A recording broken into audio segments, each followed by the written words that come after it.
पापा, मुझे कोई छोटा पक्षी पकड़ कर ला देना। मेरा पिंजरा कब से खाली है, मुझे भी कोई पेट रखना है। जग्गू के पापा, आप अपने बेटे की एक छोटी सी इच्छा पूरी कर दे। वो कब से आपसे कह रहा है ला दें इसे कोई छोटा पक्षी पकड़कर। जग्गू, क्या तुम उसे समय पर दाना और पानी डाल दिया करोगे? हाँ हाँ पापा, मैं अपने पेट को पानी भी दिया करूँगा और दाना भी। गोरी, तो फिर लाओ मेरा शिकार वाला थैला और मेरा जाल। फिर कालू कौवा अपना शिकार करने का सामान लेकर अपने घर से निकलता है। वो उड़ते उड़ते जंगल की दूसरी दिशा में पहुंच जाता है और एक पेड़ के पास खुली जगह में दाना डालकर पेड़ के पीछे छुप जाता है। थोड़ी ही देर बाद कबूतर और उसका बेटा उड़ते उड़ते उस दिशा में आ जाते हैं। दाना देखकर वो दोनों वहां उतरते हैं। पापा, यहाँ तो बहुत दाना है।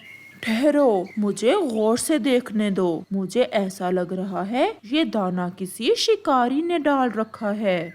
नहीं पापा, यहाँ पहले तो कभी कोई शिकारी नहीं आया।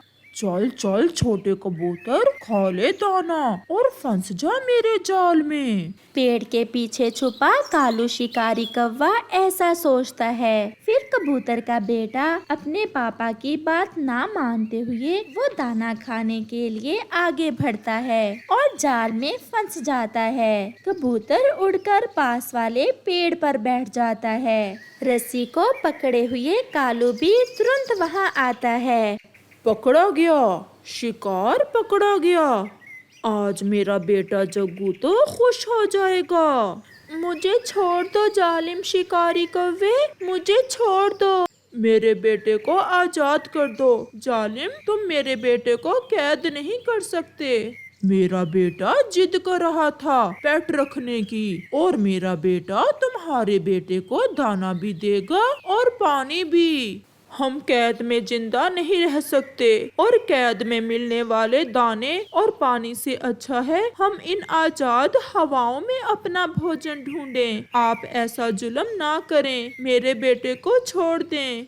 ऐसे कैसे छोड़ दूं? हाथ आया शिकार, मैं कैसे छोड़ दूं? चल भाग यहाँ से, कबूतर कहीं के। कालू कौवा कबूतर की कोई बात सुने बिना उसके बेटे को जाल में डालकर अपने घर ले जाता है। जग्गू छोटे कबूतर को देखकर बहुत खुश था। अब इसे समय पर दाना डाल दिया करना, ऐसा न हो कि ये छोटा कबूतर भूखा ही मर जाए। मुझे छोड़ दें, मैं यहाँ नहीं रहना चाहता। मेरे मम्मा पापा मेरे बिना नहीं रह सकते, वो मर जाएंगे। चुप चुप कर जाओ छोटे कबूतर, जब से पकड़ा है रो ही जा रहे हो। कुछ नहीं होगा तुम्हारे मम्मा पापा को। इस जंगल में और बहुत से कबूतर हैं, एक तुम नहीं होगे तो क्या हो जाएगा। मैं तुम्हें दाना दूंगा। ऐसा कहते हुए जग्गू उस छोटे कबूतर को दाना डाल देता है। रात हो जाती है। वो छोटा कबूतर कुछ खाए बिना पिंजरे में बैठा रो रहा था। मेरा बेटा कहीं से ला दे, मैं अपने बेटे के बिना नहीं रह सकती। उस जालम कौवे की बहुत विनती की मैंने, परंतु वो नहीं माना और हमारे बेटे को कैद करके ले गया। मेरा बेटा मेरे बिना नहीं जी पाएगा, मेरा बेटा मर जाएगा उस जालिम की कैद में। दूसरे रोज कबूतर और उसकी पत्नी चिड़िया के पास जाते हैं। चिड़िया बहन, मेरे बेटे को जालिम शिकारी कौवे ने कैद कर लिया है। आप हमारे साथ चलें और उस जालिम से कहें कि मेरे बेटे को आजाद कर दे। ये शिकारी अपनी छोटी छोटी खुशियों के लिए हमें कितने बड़े बड़े दुख देते हैं, वो मानेगा तो नहीं, फिर भी हम जाते हैं। ऐसे चिड़िया कबूतर और कबूतरी के साथ कौवे के घर जाती है। कौवों ने छोटे कबूतर को पिंजरे में कैद करके दीवार के साथ लटका रखा था। जालम कव्वो, आप इस छोटे कबूतर को छोड़ दें। देखें तो मेरा बेटा बोल नहीं रहा और आंखें भी बंद है मेरे बेटे की। ऐसे मेरा बेटा मर जाएगा। आप भगवान के लिए मेरे बेटे को आजाद कर दें। नहीं नहीं पापा, मैं अपने पेट को नहीं छोड़ूंगा। मेरा बेटा कल से बहुत खुश है और तुम सब चाहते हो कि मैं अपने बेटे की खुशियाँ तुम्हें दे दूं। भागो यहाँ से, ऐसा कभी नहीं होगा। आप मेरे बेटे के बदले मुझे कैद कर लें और मेरे बेटे को छोड़ दें। तुम्हारा क्या अचार डालना है मेरे बेटे ने? मेरे बेटे को छोटा पक्षी अच्छा लगता है। फिर वो सब निराश होकर वहाँ से चले जाते हैं। पापा मम्मा, मैं खेलने जा रहा हूँ। पहले अपने इस पिंजरे को उठाकर अंदर रखो और फिर जाना। यहाँ धूप बहुत तेज है, शाम तक तो तुम्हारा ये छोटा कबूतर मर जाएगा। फिर जग्गू कौवा अपने पिंजरे को घर के अंदर रखता है और घूमने चला जाता है। वो छोटा जग्गू कौवा झरने पर खेल रहा था कि एक पत्थर उसके पांव पर गिर जाता है। उसे ज्यादा चोट तो नहीं आती, परंतु जग्गू कौवा पत्थर के नीचे दब जाता है। वो वहाँ से उड़ने की बहुत कोशिश करता है, परंतु वो नहीं कर पाता और वो वहीं बैठकर रोने लग जाता है। पापा मम्मा, मैं यहाँ फंस गया हूँ, मुझे यहाँ से निकालें। वो बैठा ऐसे रोता रहता है। रात हो जाती है। जब रात तक कौवे और कौवी का बेटा घर वापस नहीं आता तो वो अपने बेटे को लेकर चिंतित होते हैं। कालू जी, जग्गू सुबह से गया हुआ है, अभी तक नहीं लौटा। जग्गू बहुत शरारती है, कहीं किसी मुसीबत में ना फंस गया हो। मैं उसे देख कर आता हूँ। फिर जग्गू कौवे का पापा कालू कौवा अपने बेटे को यहाँ वहाँ सब देखता है, परंतु उसे जग्गू कहीं भी नजर नहीं आता। वो थक हार कर वापिस घर आ जाता है। गौरी, जग्गू नहीं मिला, न जाने वो कहाँ चला गया है। वो दोनों पति पत्नी रो रहे थे।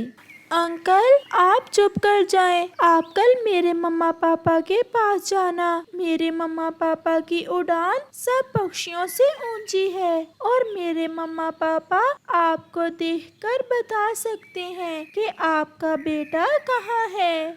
ये सुनकर गौरी बहुत खुश होती है।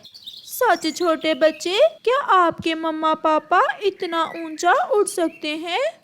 बहुत ऊंचाई तक उड़ सकते हैं मेरे मम्मा पापा। ऐसे दूसरे रोज कौवा और कौवी कबूतर और कबूतरी के पास जाते हैं। वो रो रहे थे। मेरा बेटा कल से कहीं खो गया है। आपके बेटे ने बताया है कि आप ऊंचाई पर उड़ते हुए सब देख सकते हो। प्लीज हमारा बेटा ढूंढने में हमारी मदद करें। फिर कबूतर एक ऊंची उड़ान लेता है। वो बहुत ऊंचाई पर जाता है और देखता है कि जग्गू कौवा एक झरने पर पत्थर के नीचे दबा हुआ है। कबूतर वापस उतरता है। मैं बता सकता हूँ आपका बेटा कहाँ है, परंतु बदले में आप मेरे बेटे को आजाद करें। कौवे मान जाते हैं और कबूतर उन्हें उनके बेटे का बताता है।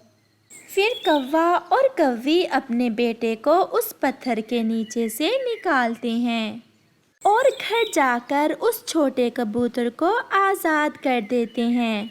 मुझे माफ करना दोस्त, एक रात मैंने मम्मा पापा के बिना गुजारी और मुझे एहसास हुआ कि मम्मा पापा के बिना रहना कितना मुश्किल है। मैं फिर कभी किसी छोटे पक्षी को कैद में नहीं रखूंगा। मेरे मम्मा पापा मेरा इंतजार कर रहे होंगे। अब मैं जाऊं?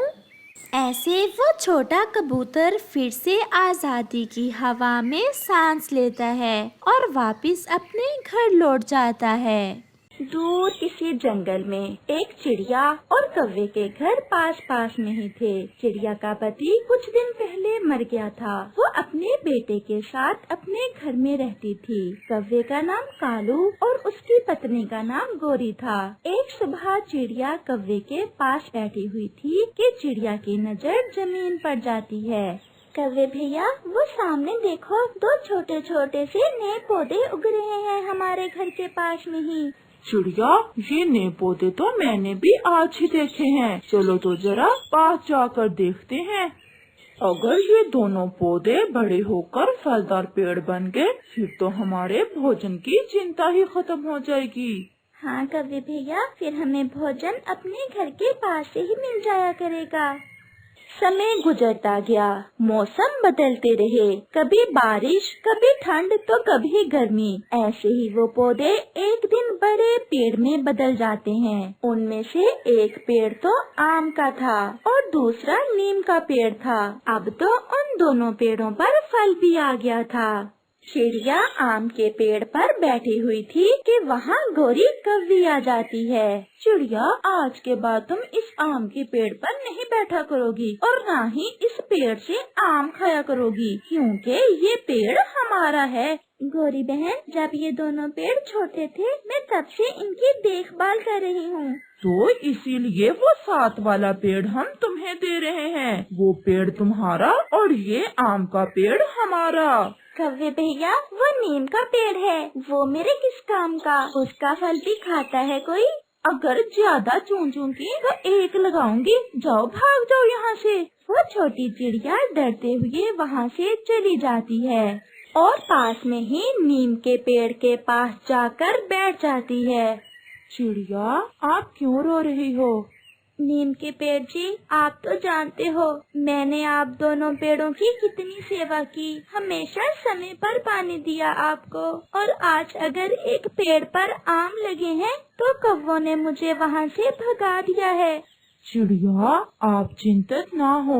भोजन तो पहले भी आप खोज करके ही ले आती थी। मेरा फल जरूर कड़वा है, परंतु मैं आपको ठंडी छांव दूंगा। जब आप थक हार कर आओगी तो मेरी छांव में बैठकर आपकी सारी थकान उतर जाएगी। आपने ठीक कहा पेड़ जी, मैं नहीं खाती आम। मैं अपना और अपने बेटे का भोजन पहले की तरह ही ढूंढ कर ले आया करूँगी।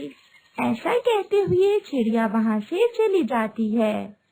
कौवा और कौवी भी छी भर के आम खाते हैं और नदी पर पानी पीने चले जाते हैं। वो आम का पेड़ भी बहुत घमंडी था। वो नीम के पेड़ से कहता है, सुनो सुनो कड़वे नीम के पेड़, कोई भी तुम्हें पसंद नहीं करता। तुम्हारा इस जंगल में वजूद बेकार है, क्योंकि कोई भी पक्षी ना तुम पर आकर बैठेगा और ना ही तुम्हारा फल खाएगा। तुम एक कड़वे फल वाले पेड़ हो। ये सब वो बातें थी जो वो आम का पेड़ हर रोज उस नीम के पेड़ से कहता था। अब तो वो नीम का पेड़ भी दुखी हो जाता है। हम पेड़ों से ही इस जंगल की रौनक है। अगर आप मीठे आम देते हो तो मैं ठंडा साया देता हूँ पक्षियों को। फिर वही बात, मुझे पता था कि तुम यही कहोगे। साई के अलावा और है ही क्या तुम्हारे पास? वो आम का पेड़ ऐसे नीम के पेड़ का मजाक बनाता है। जंगल में रात भी हो जाती है। मम्मा मम्मा, आपने तो कहा था कि आप मेरे लिए आज पास वाले आम के पेड़ से मीठे मीठे आम लेकर आओगी, और आप आज फिर दाना ही ले आई हैं। कुकू मेरे बेटे, आपको तो पता है उन कौवों का। आज सुबह जब मैं आम के पेड़ पर जाकर बैठी तो कौवी और कौवा तुरंत अपने घर से निकलकर वहाँ आ गए और उन्होंने मुझे आम तोड़ने से रोक दिया। परंतु क्यों मम्मा, आपने हमेशा उस आम के पेड़ को पानी दिया है, फिर अब कालू अंकल ने आपको आम क्यों नहीं लेने दिए? चिड़िया अपने बेटे को कैसे समझाती कि वो कौवे कितने स्वार्थी और जालिम हैं। अच्छा मेरा बेटा, अब दाना खाओ और सो जाओ। कल मैं अपने बेटे को पहाड़ों से मीठे मीठे जामुन के फल ला कर दूंगी। दूसरे रोज कौवा और कौवी जब बैठे आम के पेड़ से आम खा रहे थे तो वो आम का पेड़ उनसे कहता है, कव्वो कव्वो, जरा मेरी बात सुनो। बताएं बताएं पेड़ जी, क्या बात है? मुझे इस नीम के पेड़ से नफरत आती है। क्या ऐसा नहीं हो सकता कि आप इस नीम के पेड़ को काट दो? मुझे डर है कि कहीं इसके पास होने से मेरे फल भी कड़वे ना हो जाएं। पेड़ जी, अगर आपकी यही इच्छा है तो हम आज ही काट देते हैं इस पेड़ को। ये सब बातें वो नीम का पेड़ सुन रहा था। आप मुझे काट ही दो तो अच्छा है। ऐसे रोज रोज आपके ताने सुनने से तो अच्छा है कि मैं एक बार ही कट जाऊं। गोरी, आप जाएं और नदी से पानी पी आएं, और मैं अपने पेड़ जी को खुश करने के लिए कलहाड़ा लेकर आता हूँ, और आज इस नीम के पेड़ को काट ही दूंगा। ऐसे कव्वी नदी की तरफ और कौवा कलहाड़ा लेने चला जाता है। फिर वहाँ चिड़िया आ जाती है। कैसे हो दोस्त? परंतु वो नीम का पेड़ खामोश था। आम का घमंडी पेड़ बोलता है, आज ये नहीं बोलेगा क्योंकि आज मेरा दोस्त कालू इसे काटने वाला है। ये सुनकर चिड़िया बहुत दुखी हो जाती है। क्यों? आप क्यों इसे कटवा रहे हो? इस कड़वे पेड़ का कोई फायदा नहीं है और मुझे ये अच्छा भी नहीं लगता। और चिड़िया, इसके कट जाने से जंगल से एक कड़वा पेड़ भी खत्म हो जाएगा। आम के पेड़ जी, आप अपने आमों पर इतना गर्व ना करें। इस जंगल में कोई भी चीज बेकार की नहीं है। भगवान ने सब पेड़ों में कोई ना कोई खूबी रखी है। नहीं चिड़िया, मैं भी जीना नहीं चाहता। ये मुझे काट ही दें तो अच्छा है। आपके सिवा और कोई भी मेरे पास नहीं आता। ना कोई पक्षी मेरे लिए संगीत गाता है, और ये आम का पेड़ मुझे कड़वा कड़वा पेड़ कहकर छेड़ता रहता है। वो नीम का पेड़ चिड़िया से रोते हुए ऐसा कहता है। कौवा भी कलहाड़ा लेने जा रहा था कि उसे प्यास लगती है और वो झरने पर पानी पीने के लिए रुकता है। कौवा अभी पानी पीने ही वाला था कि पहाड़ से एक छोटा सा पत्थर नीचे गिरता है और सीधा कालू कौवे के पंख पर लग जाता है। कौवा तो घायल हो जाता है। तोता और कबूतर भी किसी काम से वहाँ से गुजर रहे थे। कौवे को घायल देख वो दोनों भी वहाँ आ जाते हैं। अरे कालू, आप कैसे घायल हो गए हो? इसका तो पंख घायल हुआ है। दोस्तों, मेरे पत्थर लग गया है। आप मुझे मेरे घर छोड़ आए। फिर तोता और कबूतर कालू कौवे को उठाते हैं और उसके घर जाते हैं। हाय हाय, मैं मर गई। ये क्या हो गया मेरे कालू जी को? गोरी, चुप कर जाओ, मैं बच गया हूँ। अब जल्दी से कोई चील दीदी को लाए। मेरे घाव में बहुत दर्द हो रहा है। चिड़िया भी वहाँ आ जाती है। मुझे तो कबूतर मिला था। उसने बताया कि वो कालू को घर छोड़कर आया है। चोट लग गई है कालू के। चिड़िया बहन, आप जल्दी से चील दीदी को लाएं। कालू जी के बहुत दर्द हो रहा है। चिड़िया, जल्दी जाओ, मैं दर्द से मर जाऊंगा। फिर चिड़िया जल्दी से चील को लेने चली जाती है और फिर चिड़िया चील को साथ लेकर आ जाती है। इसका घाव तो गहरा है। इस जंगल में तो कोई नीम का पेड़ भी नहीं है। अगर होता तो नीम के पेड़ के पत्तों को घाव पर लगाने से कालू का दर्द रुक जाता। चील दीदी, नीम का पेड़ तो हमारे घर के पास में ही है। जल्दी से नीम के पेड़ से कुछ पत्ते लेकर आओ। गोरी, अब किस मुंह से जाओगी नीम के पेड़ के पास? उसी पेड़ को काटने के लिए तो मैं कल्हाड़ा लेने जा रहा था, जब मेरे चोट लग गई। चिड़िया बहन, मैं बहुत शर्मिंदा हूँ। आप जाएं, उस नीम के पेड़ से कुछ पत्ते लेकर आएं। हाय हाय, मैं मर जाऊंगा। फिर चिड़िया तुरंत वहाँ से जाती है और नीम के पेड़ को सारी बात बताती है। क्या मेरे पत्ते भी किसी के काम आ सकते हैं? हाँ पेड़ जी, मुझे गोरी कौवी ने भेजा है। वो आपसे बहुत शर्मिंदा थी। आप जल्दी से मेरे पत्ते ले जाएं और जाकर कौवे के घाव पर लगाएं। चिड़िया कुछ पत्ते लेकर वहाँ से चली जाती है। आम का पेड़ भी सब सुन रहा था। दोस्त, मुझे भी माफ कर दो। मैं आपको बेकार कहकर छेड़ता था। आप तो बहुत काम के पेड़ हो। मैं भी आपसे शर्मिंदा हूँ। हम साथ साथ बढ़े हैं, मुझे आपसे प्यार है, बस फिर मुझे ऐसे तंग ना करना। मैंने घाव पर नीम के पत्ते बांध दिए हैं, अब कुछ दिन कालू जी को नीम का फल भी खाने को देना है। ज्यादा आम खाने से कालू जी के खून में शुगर की मात्रा भी बढ़ी हुई है, नीम का फल खाने से शुगर थोड़ा कम हो जाएगी। फिर ऐसे कुछ दिन गुजरने के बाद कौवा फिर से उड़ने लगता है और वो दोनों नीम के पेड़ को धन्यवाद बोलते हैं और उससे माफी मांगते हैं, क्योंकि अब उन्हें पता चल गया था कि कोई भी पेड़ बेकार नहीं है।